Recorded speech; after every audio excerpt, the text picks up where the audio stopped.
I created this image using Midjourney AI. Then I turned it into this 100% edible decorative tart. Here's how I did it, and you can too. After generating tons of options, I found one I liked and created templates from it. Then decided how each section would be layered. I'm making a small tart. I've also included the templates in a more standard pie size as well. I'll be using my favorite pâte sucrée recipe for the tart shell and most of the decorations. Using chilled dough, I'm cutting around all the templates except for the mountain range and clouds. Those will be made from pastillage. When creating stacked toppings, I like to bake small prop pieces to prop up any of the decorations that end up needing extra support. In this case, the barn will likely need to be propped up. My AI image didn't include flowers, but I always try to include some sort of border element on my tarts and pies to make it look like the scene is breaking out of the frame. So I'm going to add a few sunflowers and leaves by pressing the dough into these molds. Then I'll freeze them for about 15 minutes before unmolding and baking. I'm going to begin decorating my barn by painting some of the sections with red poppy paint food coloring. Then, I'm filling in the remaining sections with hybrid consistency royal icing. The combination of painted and iced sections adds an eye-catching 3D effect.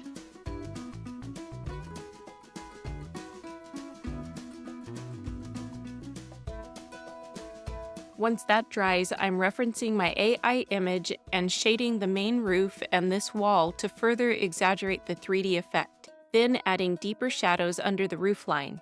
I piped some final details, then painted some thin stripes on the roof. And lastly, I'm attaching one of my prop pieces to the back of the cookie. Next up, we have these grassy sections which will form the foreground of the scene. Using poppy paints mixed with some powdered food coloring, I'm basing out these sections in a mid-tone spring green. Then, using poppy paint again, dabbing on yellow highlights. For my shadows, I'm deepening my green with dark green and brown powdered food coloring, diluted with color solution from the Sugar Art. After that, I'm just going back and forth with the yellow and deep green to add more contrast and a few blades of grass. Then piping more grass blades in the foreground using royal icing. Next comes the background foliage that will peek out from either side of the barn. These pieces are really tiny. I'm just using 2 shades of piping consistency royal icing to add leafy textures and a grass effect. Then the sunflowers get a coat of poppy paint. I'm using very, very thinly rolled pastillage to cut out the clouds and mountain range. These will be the most recessed parts of the scene. Once dry, I'm painting the mountain range mostly bluish gray, adding white highlights and then a section of brownish hills. My clouds will be done in shades of soft yellow and peach in order to make them look like a consistent part of the apple-filling sky.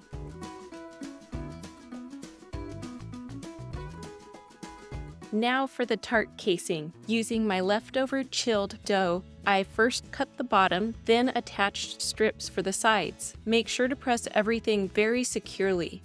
If the dough gets too soft and sticky, just put it in the freezer for about 10 to 15 minutes before continuing.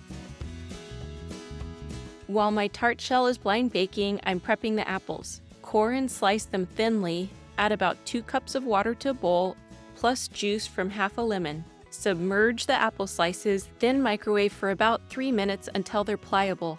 Add a generous layer of marzipan frangipane to the blind-baked casing. I've linked the recipe in the description. Then, working with 3 to 4 apple slices at a time, stack, curl, and secure them in the frangipane in a swirling pattern.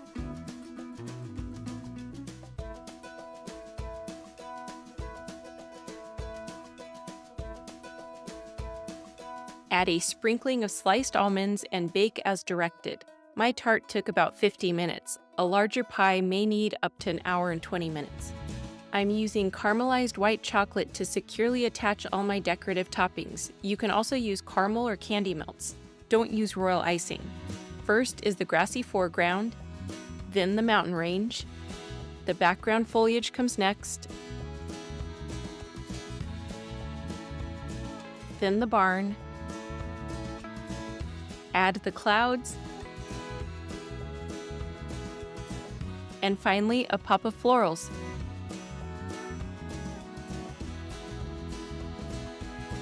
And there we have it, a real-life feast for the senses inspired by AI.